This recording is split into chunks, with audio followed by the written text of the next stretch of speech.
the hockey world, general managers are a puzzling breed because sometimes they make you wonder how they figured out the code of creating the greatest team ever and make dynasties that we will remember in history for years and forever in the world of hockey. And sometimes some of these GMs get paid more than your family has ever made in the history of Earth. And they have made the dumbest moves, and you don't know how on earth they even got there.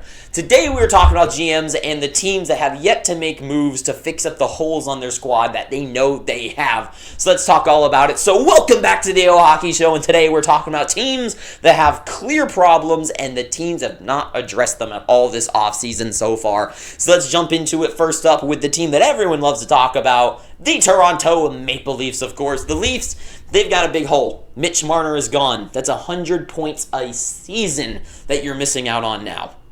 And that is pretty big. And their big replacement for him was Matias Maccelli from the Utah Mammoth / the Arizona Coyotes. Of course, his best seasons were with the Coyotes, having 57-point career highs. Pretty decent looking career highs too, though. He was awesome on those failing teams.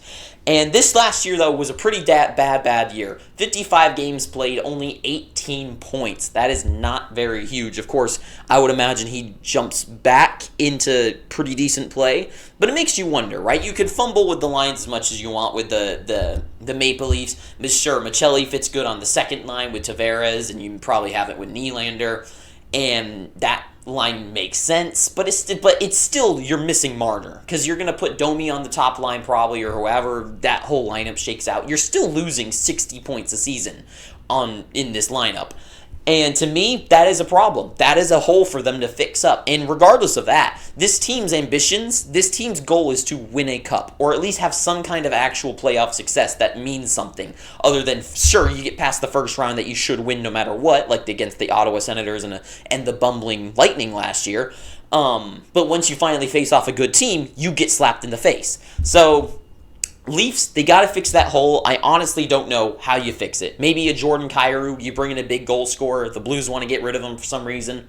Maybe that's a guy you go after. Or it may be a guy like Artemi Panarin, another right-handed guy that disappears in the playoffs. It's his last year of the Rangers on his contract with the Rangers. Maybe they move him out for some good picks. And the Leafs can move out some picks. So, I don't know. We'll see what happens with them. But they need another, at least padded top 6 scorer. That's in my opinion. I think they need one more top 6 guy. Of course, there's other problems than that. But that is probably the biggest one. The Carolina Hurricanes up next. This team obviously needs a second-line center. That is the biggest problem that they have in the world. Now, some people you can make the debate because Seth Jarvis is decent at the face-off dot and he can play center. He has that good two-way game. But the thing is that with centers, you want them to be some pretty solid standing ground two-way forwards. And to me, Seth Jarvis is that, but you want him to unlock that goal-scoring capability. You want him to be that offensive machine. You put him on the penalty kill, he becomes a brute out there. He's an awesome player, and I think he needs to be reserved on the wing. And regardless of that, if you do move him to the center dot, I still think you need to pad up the top 6. And to me, there's a couple of options for me. Second-line center, perfect fit for me in the world. I don't know how true these rumors are. Rumors never seem to be true until they actually happen. Braden Shen from the St. Louis Blues, another Blues player, I gotta say. He fits this team's mold perfectly. He's a guy that shows up in the playoffs. He plays gritty hockey, would fit perfectly in Rod Brindamore's system. And to me, it's a perfect hole. It's a perfect spot for him to fit into on this team. They still got money to spend. He's got a nice contract that I don't think is too overpaying, especially at this point with the cap. And to me, Braden Shen wouldn't cost too much money.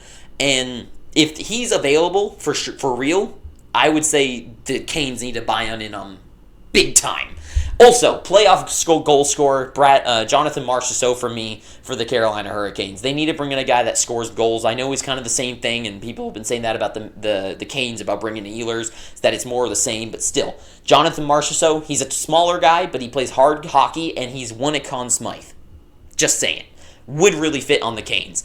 Edmonton Oilers. Probably the most glaringly obvious flaw with any team in the NHL is the fact that they need a goaltender. Goaltenders change teams to win the cup.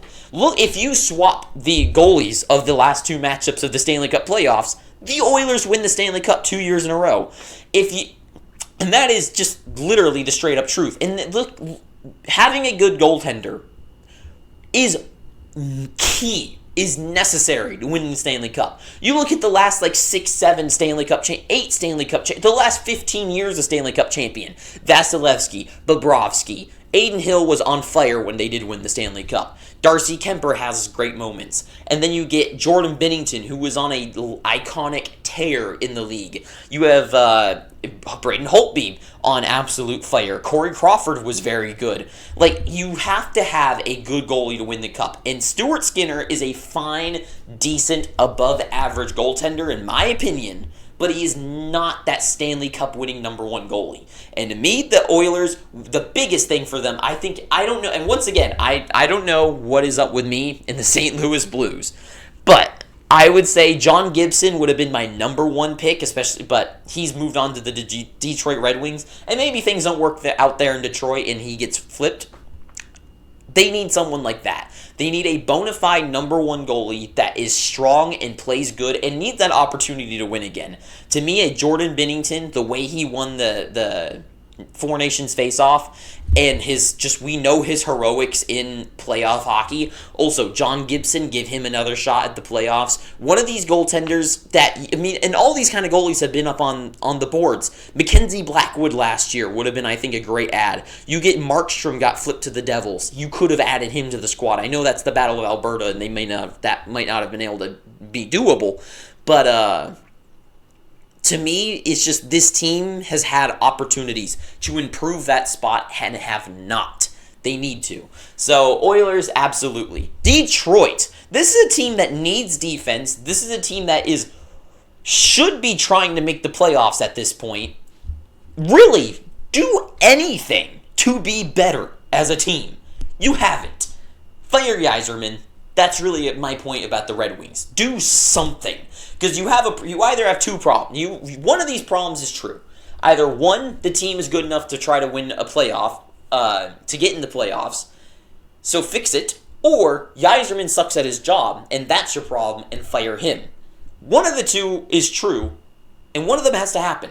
So, for God's sakes, Detroit, do something right. Dallas, you need cap space. You also need to pad the defense. Offense is stacked. Don't worry about that.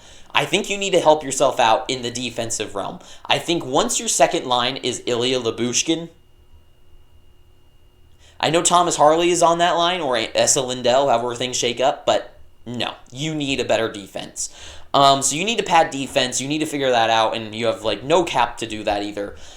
I don't know how you do it, honestly, and I know that's a horrible solution, but I honestly have no idea. You got to do something if you're going to do anything, and you didn't, so kind of sucks.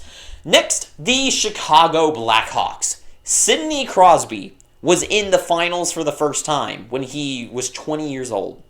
Evgeny Malkin was 21, and then they lost it that year, and the next year won the Stanley Cup 1 year older. Patrick Kane won the Stanley Cup when he was 21 years old. You can win games with your star player when they're young. You're allowed to try to win. Be better and help him out, for God's sakes. Do anything. If Artemi Panarin is out there on the market, go snatch him up. Bring him back to Chicago. Just anything. Find the good player that is decent and skilled and get Bedard a teammate, or he's going to find a way off this team, one way or another. Horrible GM. The Predators, kind of the same situation with Detroit. You need to decide if you're going to tank or be great. If you're going to tank, this is the year to do it. If you're going to be good, do something to make your team better.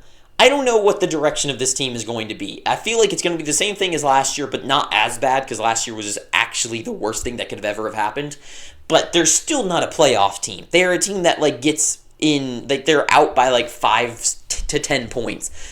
Man, you weren't close. Kind of close, but not really close at all. And they make a decision. Either tank the team, try to get Gavin McKenna, or anything to build for the future, or pad up this team. Offensively, you're so weak. Your second line has a RFA, who is an Evangelista, which is not amazing news, and it's just bad town. It is just bad news there in Predator Land.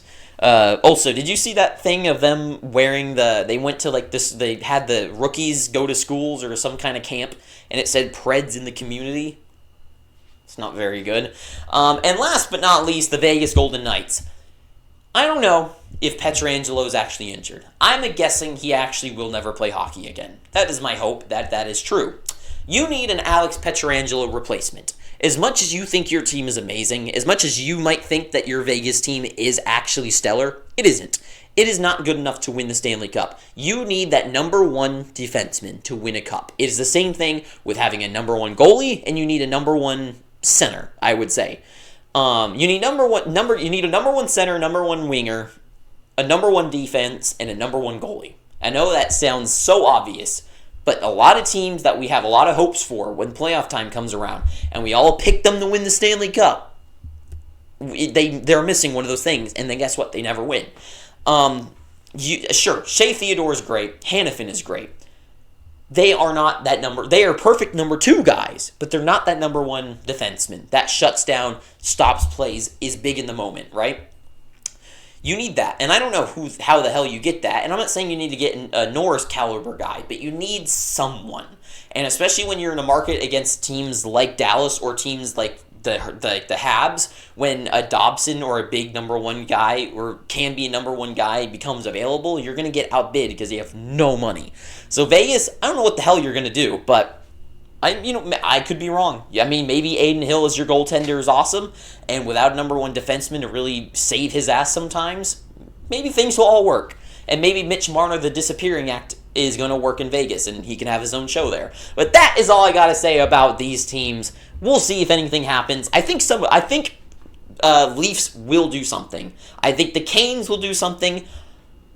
I'm not convinced the Oilers will, and then everyone else, yeah. But that is all I got to say. So, too sweet. Have an amazing day. Subscribe, and ta-ta for now.